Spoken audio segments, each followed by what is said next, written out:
Kangjeng Nabi mayah miluka ala syami hadhil ayam kunaon maneh ieu muasaan pa ieu cek eta anak muda bi abi wa ummi anta mufda ya Rasulullah inna ayyamul masyair wa ayyamul haj asallahu ayushikani fi du'aihim hampura Gusti Rasul abdi mah ieu nu mantap puasa ge sugan berganjar bae emang lantaran inget nu di Mekah teh ieu poe teh ayyamul masyair wa ayyamul haj diakhiri ku Arfah tanggal hiji geus siap-siap di Mekah teh menunggu diberangkatkeun ka Arfah di sarariap nungguan diberangkatkeun tanggal 8 langsung diberangkatkeun tanggal 9 wukuf Masya Allah abdi mah Gusti Rasul henteu ka Mekah tetapi jelema di Mekah teh kapan ngadaroa sedangkan doa na anu di Mekah nu di Arfah teh di tanggal 8 tanggal 9 moal datang ka misle kabeh diijabah ku Gusti Allah ku agungna poe Arfah jelema ngadoa diijabah abdi mah pan teu ka ditu geus abdi puasa sugan bae abdi dihijikeun doa-doa nu di Arfah engke bisa nyedot ka puasa abdi sakumaha beusi persani we gitu kesedot tah doa-doa jelema nu di ditu ngadoakeun ka nyarana masing-masing oge ka muslimin muslimat sadunya sugan bae abdi keur puasa mah tuh ja abdi mapan ka ditu henteu kemudian atuh hayeuna mah kitu abdi mah jaga we henteu di dieu geus bae atuh abdi mah rek puasa abeh akur ganjarana kumaha teh cak Kangjeng Nabi masyaallah fa innalaka bikulli yaumin tasumuhu adlam yati raqabatin sanyanyana tetep ka anjeun dibere ganjaran unggal poe nu ku anjeun di puasaan eta sabanding jeung ngamerdekakeun 100 abid sapoe wa mi'ata badanatin jeung 100 onta mi'ati parosin jeung 100 jaran yakni kuda yuhmalu alaih fisabilillah anu dipake perang di jalan Allah kabita jasa ganjaranana atuh maneh mah dibere ganjaran sarua jeung ngamerdekakeun 100 abid sarua jeung boga onta 100 boga kuda 100 diberangkatkeun jang perang fisabilillah tabah ganjaran hiji ge pohara jasa sabilillah mah syahid atuh komo ieu 100 tah nu bantak lamun jelema geus dibejaan ganjarana model kitu haju teu daek puasa goblok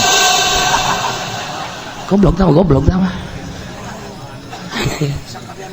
nah madak dek dileukeun awas ke minggu hareup lamun kadeuleunah teu popoyong kodan lemes teu leuleus berarti teu puasa geus kuduna kieu nyiduh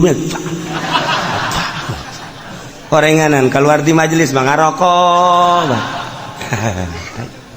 ieu nu matak dicaritakeun ge supaya daek puasa lain lalagaan ganjaran masyaallah kan mudah-mudahan urang kabehan dibere sehat dibere jag-jag dibere kuat ngalaksanakeun puasa poean kahiji tanggal hiji Perbo ieu lamun urang puasa ghafarallahu fi lantaran poe eta teh Allah ngahampura ka Kangjeng Nabi Adam alaihi salam Kangjeng Nabi Adam diturunkeun ti sorga kemudian ka India negara India langsung sujud dihampura ku Gusti Allah tanggal hiji haji bisman soma dzalikal yaum ghafarallahu lahu kulla dzambin saha jelema nu puasa tanggal hiji bulan haji dihampura sakabeh dosana teh jelema ya Allah ya Rabb Poin kedua istajaballahu doa Yunus alaihi salam. Kanjeng Nabi Yunus kabur ti negara kitu Yordan. Tidinya Kanjeng Nabi Yunus berangkat naik kapal lantaran henteu izin heula ka Allah di negara Ninawa.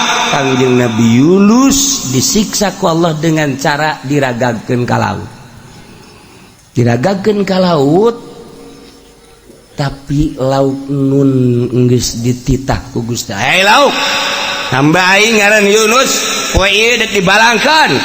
Caplok ku sia, awas ku sia, lecet siksa sia poe. Wah, cek Kanjeng Nabi cek lauk nun, waduh aing betilok kos kieu sebenarnya mah. Ieu mah bahaya jasa cek kana. Geus kieu bae yo begitu dibalangkeun geus langsung salat rek ka jero laut. Cak Kanjeng Nabi Yunus jaim mejero laut. Ieu hate na ieu. Ieu ansang na ieu. Ansang ta insang. Les ya sok jasa abong jualan lauk teh. Nah, geus kita badongengna Kanjeng Nabi Yunus mah akhirnya Kanjeng Nabi Yunus dikaluarkeun fa akhrajahu min batil hud. Dina tanggal 2 haji dikaluarkeun. Terus sakumaha orok kaluar ti rahim indung. Teu daya teu upaya. Masyaallah. Mantak man soma zalikal yaum kana kaman abadallaha taala sanatan lam yasillah bi ibadatillah tarfatain. Sajelema nu puasa poean kadua maka Allah bakal mere ganjaran percis kos jelema ibadah ka Gusti Allah sataun teu maksiat sakicep-kicep acan. Geus dikitu-kitu ge tetep bae aing kuat moal nya ieu. Aing puasa ulah ieu nya. Mangkaning aing mah di pasar. Mangkaning aing mah di pabrik geus uji bae nya. Kurang yakin. Kuduna yakin aing mah paeh geus pokona. Tilok aya dongengna puasa paeh. Lah geus pokona puasa itu. Datang ke jam 10 cak nyana tuh. Letik jasa kayakinan ada. Poin katilu istajaballahu fihi doa Zakaria alaihi salam. Allah ngaijabah kana doa Kanjeng Nabi Zakaria mendak man shoma zalikal yaum istajaballahu doa. Sajelema nu puasa tanggal 3 bulan haji lamun pun tapenta ka Allah langsung diijabah. Geus tanggal 3 asal urang puasa poe eta menta diijabah. Ngan aya nu dibere langsung di dunia, aya nu diengkekeun di akhirat. Masalahna beusi teu kuateun di dunia. Dibere kak aju dipake abrut-abrutan. Cak Allah moal aing mah mendingan engke bae di sorga. Nah, engke di sorga teh urang teh kieu anu poe eta aju ngadoa mah begitu asup ka sorga. Nah ieu mah ganjaran-ganjaran anu sejen. Nah ieu mah waktu maneh tanggal 3 bulan haji menta hayang dunia, hayang ka beuli mobil. Nah ieu ganjaranna tah mobil kijang tah.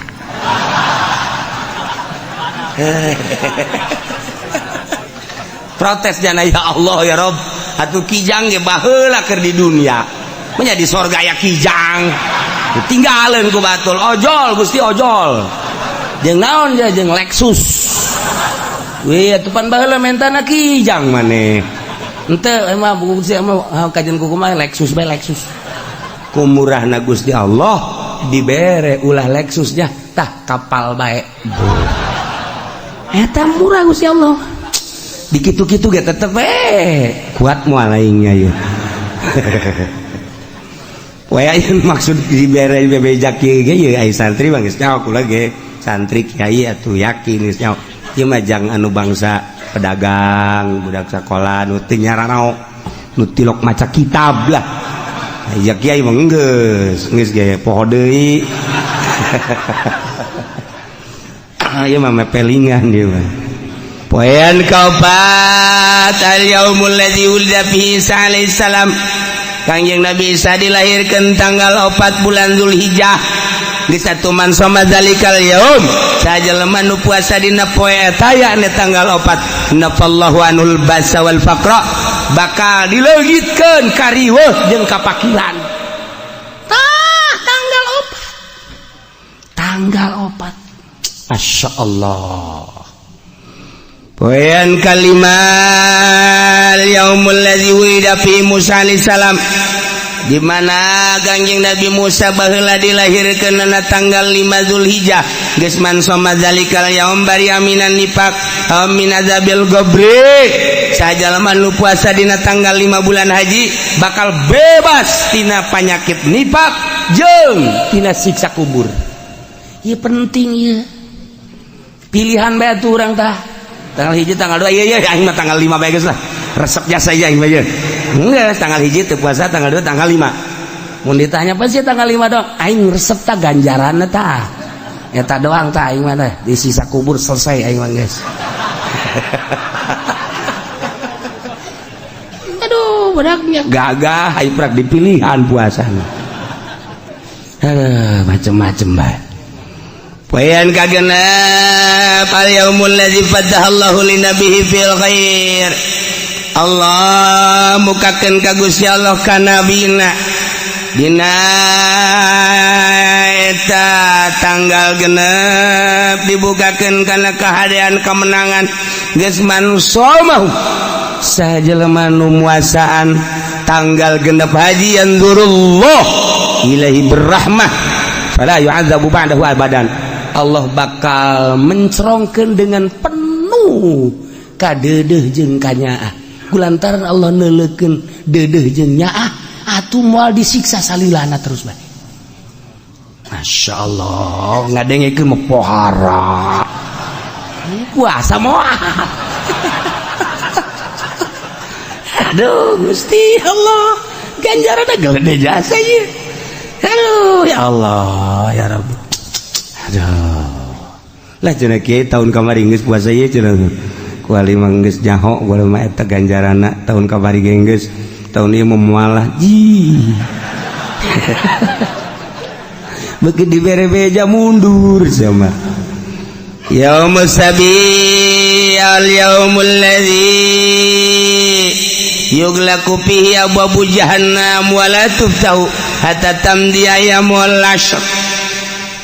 Poean katujuh mah poean di mana poe eta teh ditutup lawang jahanam teu dibukakeun deui datang ka ayyamul ashr tanggal 10 mulai poe eta tutup lawang neraka jahanam ditutup kabeh nu mantak man samahu aglaqallahu anhu 30 baban minal usri wa fatahalahu 30 baban minal yusri sajelema nu puasa dina poean katujuh Allah bakal ngonci 30 lawang kesulitan bakal mukakeun 30 lawang kagampangan bah pohara jasa. Poean ke-8 sok dingaranan yaumut tarwiyah tanggal 8 tarwiyah man somahu utiya minal ajri ma la ya'lamu illallah bakal dibere ganjaran teu dibere nyawa ku Gusti Allah ku gede-gede da ganjaran. Nu penting maneh puasa tarwiyah tanggal hiji tanggal 2 tanggal 3 tanggal tanggal 7 sakitu gedena 8 mah tarwiyah ulah hayang nyaho sia ku bade gedena. Masya Allah. Model dibabagi we anak tah jang sia tah jang sia nah, anu bungsu mah tiok dibere nyaho. Tenang cenah geus. Make kiceup sagala tak kolot make kiceup. Hiji tah, kedua tah. Dah, bulu dia jasa togol deh tah. Cek lu bungsu teh aya abdi. Geus tenang. Maksudna naon? Imah jang sia. Kedokan jang sia. Tuh kabeh mobil di jalan jang sia kabeh. Syukur mah sia kabeh geus. Nah eta nu bungsu mah teu dibere nyaho nu kahiji kadua katilu kaopat dibere tapi nu bungsu cukup ku kicep asal geus kitu geus mantep jasa urang bae ku babaturan teh babaturan keur ngababagi tah noel ayo gampang jama pareng poho ka dituna atuh poho ge model si eta Gusti Allah mah boh tuh malah poho nggak dijamin ya Allah. Nah poean ke-8 ialah ngaranna yaum arfah. poean arfah man somahu sajelema nu puasa dina poean arfah bayangkeun coba kana kafaratan lisanatin madiyah wa sanatin mustaqbal eta puasa bakal ngaparatan sataun katukang dihampura dosa sataun kahareup dihampura dosa tama sataun katukang kahareup apa nu haparatan katukang sataun kahareup sataun geus anu kamari segala noel si Mbak segala ngabonceng si jahe eta ku puasa ye beak kabeh geus beak kabeh geus aduh mantap puasa arfah sataun katukang sataun kahareup nah geus puasa arfah tah menang 15 poe haji ngebonceng jahe deui dihampura kos kieu mah aing geus puasa geus siapa tolong Allah karim guys tinggal tanggal 10 mah tanggal nu tadi dicaritakeun poean kurban urang berangkat ke masjid siapkeun mencit kurban boga meuli kebo sapi teu boga mebe teu boga kotok jago urang boga duit kotok jago sabaraha teh hargana kotok jago nu bagus sabaraha hargana hah 50 Wak tilok meuli maling teh mah